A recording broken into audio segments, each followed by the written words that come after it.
دوں گا جو وعدے کا وارث ہوگا۔ اب 100 سال کی عمر ہو گئی، 25 سال کا عرصہ بیچ میں آ گیا۔ اب اتنا انتظار، اتنا ویٹ جو ہے جو عام آدمی کے لیے پاسبل نہیں ہوتا، ممکن نہیں ہوتا۔ یہ انتظار جو تھا وہ عام انسان اگر کرتا ہے تو وہ بڑا نیگیٹو ہو جاتا ہے، اس کی زندگی میں بڑی منفی سوچیں آ جاتی ہیں کہ خداوند شاید بھول گیا ہے، خداوند شاید جو ہے نہیں کرے گا۔ لیکن میرے عزیزوں، خداوند کا اپنا ایک ٹائم ہے، خداوند کا اپنا ایک وقت ہے، ہر کام خداوند اپنے وقت مقرر پر کرتا ہے۔ اور جب اسحاق پیدا ہوا اس وقت ابراہیم کی عمر 100 سال تھی، تب خداوند نے اس کو اسحاق دیا۔ اب اسماعیل جو تھا وہ غالباً 14 یا 15 سال کا تھا، وہ اپنا علیحدہ سسٹم دیکھ رہا تھا۔ اب اسحاق جو تھا ایک ہی بیٹا تھا اس کے پاس، اب وہی بیٹا اس کی ساری امید تھی، اس کی ساری خوشیاں وہی بیٹا تھا، اس کی ساری دنیا وہی بیٹا تھا۔ اب خداوند نے اس کو آزمایا کہ یہ اس بیٹے کو زیادہ پیار کرتا ہے یا مجھے زیادہ اہمیت دیتا ہے۔ اب خداوند نے اس سے کہا، ان باتوں کے بعد یوں ہوا کہ خدا نے ابراہیم کو آزمایا اور اسے کہا، اے ابراہیم، اس نے کہا میں حاضر ہوں۔ تب اس نے کہا کہ تو اپنے بیٹے کو، اپنے بیٹے اسحاق کو جو تیرا اکلوتا بیٹا ہے، جسے تو پیار کرتا ہے، ساتھ لے کر موریا کے ملک میں چلا جا۔ اب خداوند نے کہا اس کو تو موریا کے ملک میں لے جا اور پہاڑوں میں سے ایک پہاڑ جو میں تجھے بتاؤں گا سوختنی قربانی کے لیے، سوختنی قربانی کے طور پر چڑھا۔ اب سوختنی قربانی کے بارے میں آپ کو تھوڑا سا بتاتا چلوں، جو لوگ بائبل پڑھتے ہیں، جو جانتے ہیں، ان کو پتا ہے کہ سوختنی قربانی کیا ہوتی ہے۔ ویسے آپ میں سے پتا ہے کسی کو سوختنی قربانی؟ سوختنی قربانی نو ون سوختنی قربانی کا کسی کو نہیں پتا؟ گیت شیت ایسی پڑھے گا نیا سوختنی قربانی۔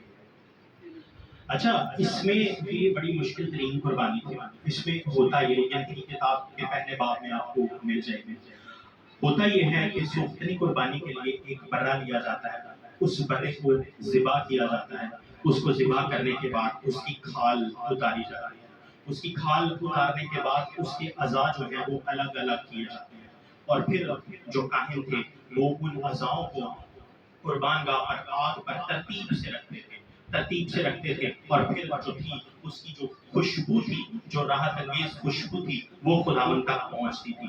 اب یہاں پر خداوند نے کہا کہ سوختنی قربانی کے طور پر اپنے بیٹے کو چڑھا۔ کتنی مشکل قربانی اور کتنا مشکل عمل۔ 2500 سال کی عمر میں اس کو ایک بیٹا مل رہا ہے، اور وہ بھی خداوند نے اس سے واپس مانگ لیا۔ اب بڑا مشکل سفر ہونے جا رہا ہے، لیکن ابراہیم نے بالکل نہ نہیں کی، بالکل دوسری سوچ نہیں سوچی۔ اس نے کہا خداوند جیسے تیری مرضی، میں اس کو تیرے لیے قربان کر دوں گا۔ تب ابراہیم نے صبح سویرے اٹھ کر اپنے گدھے پر 4 جمع کسا۔ اب کتنی تابعداری کی کہ اس نے خداوند کے حکم کو ماننے کے لیے جلدی کی کہ بالکل صبح سویرے اٹھ گیا۔ کچھ نہیں، ہم لوگ ہوتے ہیں چل تھوڑے رس کھا لو، چل تھوڑے انڈے شنڈے بوائل کر لو، ناشتہ کر لو، پہلے اپنے کام کر لو، پھر اسی کوئی خداوند دے کام ول کرا گے، خداوند دے کام ول جاواں گے۔ لیکن یہاں پر اول درجہ میرے خداوند کو دیا جا رہا ہے، اول درجہ میرے خدا کو دیا جا رہا ہے۔ اب صبح سویرے وہ اٹھا ہے، اس نے سوختنی قربانی کے لیے لکڑیاں چیری، اور اٹھ کر اس جگہ کو جو خدا نے اس سے بتائی تھی روانہ ہوا۔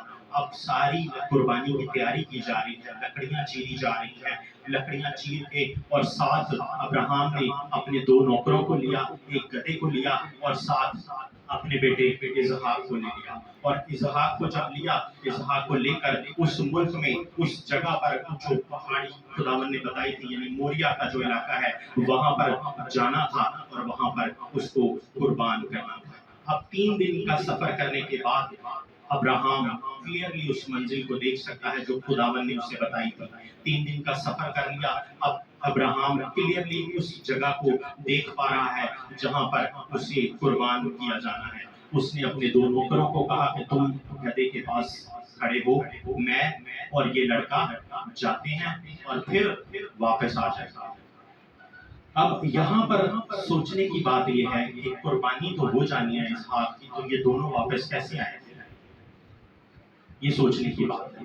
اب ایمان اس کا اتنا مضبوط تھا کیونکہ اس سے پہلے پچھلی آیات میں خداوند نے کہا کہ اسحاق سے جو بیٹا پیدا ہوگا اور اس سے جو نسلیں نکلیں گی ان کو میں بابرکت کرتا چلا جاؤں گا، ان کو میں بابرکت کروں گا۔ وہ وعدہ ابراہم کو یاد تھا کہ شاید اگر یہ مر جائے تو یہ پھر زندہ ہو جائے گا، لیکن ایک باپ کے لیے یہ بہت مشکل چیز تھی کہ اپنے بیٹے کو قربان کرنے جا رہا ہے، اور قربانی بھی آسان نہیں ہے۔ سارا اس کو کاٹنا ہے، اس کی ساری سکن اتارنی ہے، سارے اعضاؤں کو علیحدہ علیحدہ کرنا ہے اور قربان گاہ کے اوپر رکھنا ہے، اور پھر اس کو آگ دینی ہے اور پھر اس کو جلا دینا ہے۔ ایک باپ کے لیے یہ آسان نہیں ہے، اور باپ کے لیے کیا ایک عام آدمی کے لیے بھی یہ آسان نہیں چیز ہوتی، یہ آسان عمل نہیں ہوتا، لیکن میرے خداوند کو اسی طرح سے پسند آیا۔ اس نے قربانی کی جو لکڑیاں ہیں وہ اسحاق کو پکڑائی، اور وہ اپنے سفر کو طے کر رہے ہیں، اپنے سفر کو مکمل کر رہے ہیں، اس جگہ پر پہنچ رہے ہیں جہاں پر انہوں نے قربانی کرنی ہے۔ اب لکڑیاں اسحاق نے پکڑی ہوئی ہیں، اپنے سفر کو جا رہی ہیں، اور اگر نئے عہد نامے میں ہم دیکھیں تو وہاں پر جو ہے یسوع مسیح جو خداوند کا اکلوتا بیٹا ہے، اپنی صلیب کو پکڑ کر اپنی قربانی کی جہاں پر صلیب دی جانی ہے اس منزل کی طرف جا رہے ہیں۔ یہ بھی اپنے باپ کا اکلوتا بیٹا ہے، ابراہم کا اکلوتا بیٹا اسحاق ہے، جو اپنی لکڑیوں کو لے کر اپنی قربان گاہ کی طرف بڑھ رہا ہے۔ اسی طرح میرے یسوع، میرے آقا بھی اپنی صلیب کو پکڑ کر اس قربانی کی طرف جو وہ ہمارے گناہوں کی خاطر دینے جا رہے ہیں، اپنی صلیب کو لے کر جا رہا ہے۔ اور یہ سیم ادھر بھی اکلوتا بیٹا ہے، ادھر بھی اکلوتا بیٹا ہے، یہاں ابراہم کا اکلوتا بیٹا ہے، وہاں یہوہ خدا کا اکلوتا بیٹا ہے، جس نے ہماری گناہوں کی خاطر کفارہ ادا کیا، قربانی دی۔ اور پھر تب ابراہم نے سوختی قربانی کی لکڑیاں لے کر اپنے بیٹے اسحاق پر رکھی۔ اس نے جواب دیا کہ اے میرے بیٹے، میں حاضر ہوں۔ اس نے کہا دیکھ، آگ اور لکڑیاں تو ہیں، پر سوختی قربانی کے لیے برا کہاں ہے؟ اب بیٹا جو ہے وہ پریشان ہو رہا ہے، ساری چیزیں ہم نے لے لی ہیں، پوری تیاری سے گھر سے نکلے ہیں، لیکن ہمارے پاس برا نہیں تھا۔ اور ایک انٹرسٹنگ بات آپ کو بتاؤں، اس وقت جو اسحاق کی عمر تھی، وہ جو ہسٹورین ہیں، جو بائبل کے ٹیچر ہیں، وہ بتاتے ہیں کہ اس وقت اسحاق کی عمر 20 سے لے کے 27 سال کے درمیان تھی۔ وہ بچہ نہیں تھا، وہ ایک جوان آدمی بن چکا تھا۔ 20 سے لے کے 27 سال تک کے درمیان اس کی عمر ایگزیکٹ نہیں پتا، لیکن اس کے اندر اس کی ایج کہیں فال کرتی تھی، اور اتنا بڑا جو تھا اس کا بیٹا تھا جس کو قربان کرنا تھا۔ اب ہوا کیا کہ اس کو باندھ بوند کے اس کو قربان گاہ پر چڑھایا۔ اور میں سلوٹ کرتا ہوں ایسی اولاد کو، میں سلام کرتا ہوں ایسی اولاد کو جس نے اپنے باپ کے آگے ایک حکم، ایک لفظ بھی نہ بولا۔ آج کل کی اولاد ہوتی تو اس نے کہا تھا پاپے دنوں کیوں ہو گیا، خیر ہے کی مسئلہ ہو گیا، کدھر نو چلا ہے، لیکن ایک بھی انکار نہیں کیا۔ ابراہم خداوند کی تابعداری کر رہا تھا، اسحاق اپنے باپ ابراہم کی تابعداری کر رہا تھا۔ یہ تابعداری کا عمل چلتا چلا جا رہا تھا، اور اس تابعداری کے عمل نے ان کو کثرت کی برکت دی، اور اتنی برکت دی کہ ان کی جو اولاد ہے آسمان کے ستاروں اور سمندر کے ریت کے ذروں کے مانند ہو چکی ہے۔ صرف ابراہم نے ایک بیٹا مانگا تھا، لیکن میرے خدا نے اس کو قوموں کی قومیں عطا کر دی۔ ہم جو ہے لمیٹڈ سوچتے ہیں، ہم جو ہے تھوڑا مانگتے ہیں، لیکن خداوند کے ارادے ہمارے لیے بہت بڑے ہوتے ہیں، خداوند کے منصوبے ہمارے لیے بہت بڑے ہوتے ہیں، وہ ہمارے لیے بہت بڑا سوچتا ہے۔ ابراہم صرف ایک بیٹے کا سوال کرتا تھا، لیکن خداوند نے قوموں کے جتھے اسے دے دی اور قوموں کا باپ بنا۔ تو بی پازیٹیو، اور خداوند ہمیشہ جو ہے وہ ہمارے لیے اچھا سوچتا ہے۔ ٹیسٹوں میں سے گزرنا پڑے گا، یہ ٹیسٹ میں سے بہت بڑا ٹیسٹ ہے، یہ آسان ٹیسٹ نہیں ہے، یہ بہت بڑا ٹیسٹ ہے۔ اور جب قربان گاہ پر چھری لی، اس کو باندھا، باندھ بوند کے قربان گاہ پر رکھ دیا، اور باندھ کے چلانے لگا، چھری چلانے لگا کہ آسمان سے آواز آئی، فرشتہ نے پکارا، اے ابراہم، اے ابراہم۔ اس نے کہا میں حاضر ہوں۔ پھر اس نے کہا کہ تو اپنا ہاتھ لڑکے پر نہ چلا اور نہ اس سے کچھ کر، کیونکہ میں اب جان گیا کہ تو خدا سے ڈرتا ہے، اس لیے کہ تو نے اپنے بیٹے کو بھی جو تیرا اکلوتا ہے مجھ سے دریغ نہ کیا۔ یہاں پر ٹیسٹ پاس ہو گیا ہے، یہاں پر امتحان پاس ہو گیا، اول درجہ میرے خدا کو دیا ہے اس نے۔ اور اگر یہ پچھلی آیت دیکھیں، یہاں پہ کہتے ہیں 8ویں آیت، ابراہیم نے کہا اے میرے بیٹے، خدا آپ ہی اپنے واسطے سوختنی قربانی کے لیے برا مہیا کرے گا۔ اب برا اس ٹائم تو مہیا ہو گیا تھا، لیکن یہ ایک پیشن گوئی ہے، یہ ایک پیشن گوئی تھی جو 2000 سال بعد پوری ہونی ہے، جو 2000 سال بعد یہ پیشن گوئی پوری ہونے جا رہی ہے۔ اور وہ پیشن گوئی کیا ہے؟ ابراہیم نے کہا ہے میرے بیٹے، خداوند اپنی قربانی کے واسطے خود ہی برا مہیا کرے گا۔ آمین۔ اچھا، اب ہوا کیا کہ فرشتہ نے کہا کہ بالکل ٹیسٹ میں تو کامیاب ہو گیا، جو تیرا اکلوتا بیٹا تھا اسی کو ہی دلیل نہیں کیا۔ اتنا پیار، اتنی تابعداری، اتنی محبت کوئی اپنے خدا سے نہیں کر سکتا، اسی لیے آج وہ ایمانداروں کا باپ کہلاتا ہے۔ اور ابراہیم نے نگاہ کی اور اپنے پیچھے ایک مینڈا دیکھا جس کے سینگ جھاڑی بیٹھے ہوئے تھے۔ اور جو تھیولوجین ہیں، جو بائبل کے جو ٹیچرز ہیں، جو ہسٹری کو پڑھتے ہیں، جو وہ بتاتے ہیں کہ جب اتنی ہائٹ پر جو ہے نا نارملی یہ بچڑے یا برے وہاں تک پہنچ نہیں پاتے جتنی ہائٹ پر یہ لوگ گئے، لیکن یہ بھی خداوند کا ایک معجزہ تھا کہ خداوند نے خود ہی وہاں پر مہیا کیا اور انہوں نے اس کی وہاں پر قربانی کی۔ اور ابراہیم نے اس مقام کا نام یہوہ یری رکھا، چنانچہ آج تک کی کہاوت ہے کہ خداوند کے پہاڑ پر مہیا کیا جائے گا۔ ہاللیلویہ۔ اچھا، اب خداوند کے پہاڑ پر مہیا کس طرح سے کیا جائے گا؟ اور خداوند کے فرشتہ نے آسمان سے دوبارہ پکارا، ابراہیم کو پکارا اور کہا، خداوند فرماتا ہے چونکہ تو نے یہ کام کیا کہ اپنے اکلوتے جو تیرا اکلوتا ہے دلیل نہ کیا، اس لیے میں نے بھی اپنی ذات کا قسم کھائی ہے، میں تجھے برکت پر برکت دوں گا اور تیری نسل کو بڑھاتے بڑھاتے آسمان کے تاروں، سمندر کے کنارے کی ریت کی مانند کر دوں گا، اور تیری اولاد اپنے دشمنوں کے پھاٹک کی مالک ہوگی۔ آمین۔ اور اتنی بڑی بلیسنگ، اتنا بڑا اجر اس تابعداری کا اس کو ملنے والا ہے۔ اب ایک بات اور یہاں پر نوٹ کرنے والی ہے، قربانی کرنے کے لیے یہ دونوں باپ بیٹے گئے ہیں، لیکن جب لاسٹ آیت پڑھتے ہیں اس میں لکھا ہے، تب 19ویں آیت، تب ابراہیم اپنے جوانوں کے پاس لوٹ گیا اور وہ اٹھے اور اکٹھے بیر سبا کو گئے اور ابراہیم بیر سبا میں رہا۔ تب ابراہیم، اب یہاں پر لکھا ہے تب ابراہیم، اسحاق کہاں پر چلا؟ اسحاق کہیں بھاگ تو نہیں گیا کہ باپی ہوئی دوبارہ نہ میری قربانی کر، دوبارہ نہ میں کھڑ لیں؟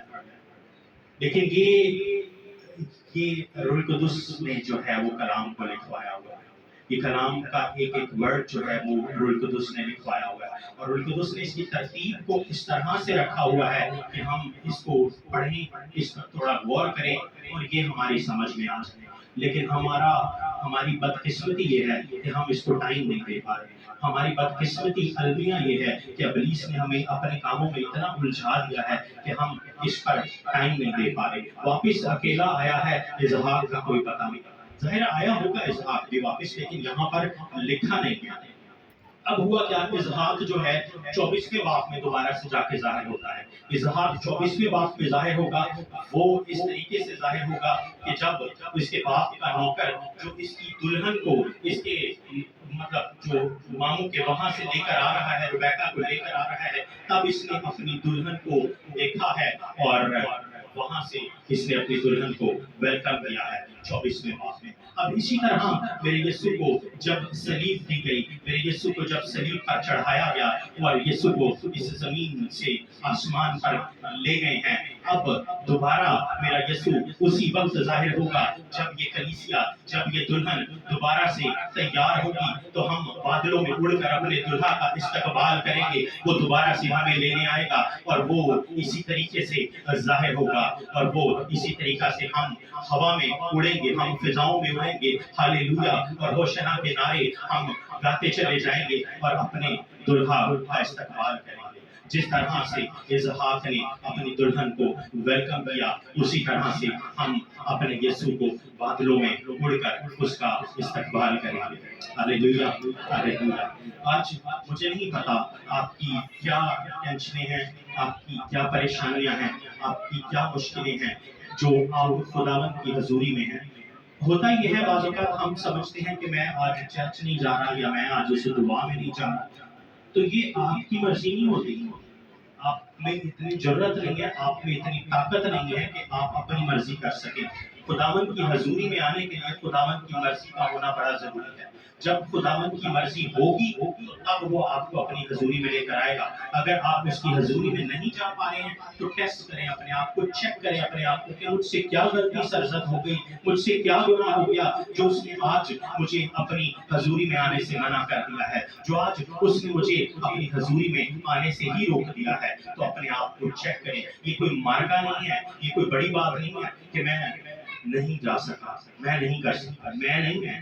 آپ میں اتنی کوالٹی نہیں ہے، آپ کی تو سانسیں بھی اپنی نہیں ہیں، آپ تو سانسیں بھی اس سے ادھار لے کے زندگی گزار دے گا۔ تو آپ نے کوشش کرنی ہے، فیلوشپ میں رہنا ہے، اس کی تابعداری میں رہنا ہے، اور ابراہام کی طرح ہر وقت ہر لمحہ اول درجہ اپنے خداوند کو دینا ہے۔ تو تب برکتیں آنا شروع ہوں گی، تب جو ہے بلیسنگ ہماری زندگیوں میں آنا شروع ہوگی۔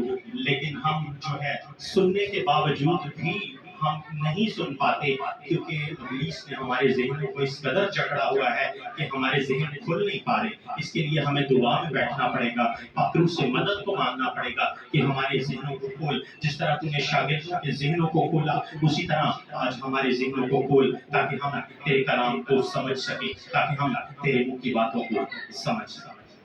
خداوند اس کلام کے ذریعے آج آپ کی زندگیوں کو بلیس کرے۔ God bless you.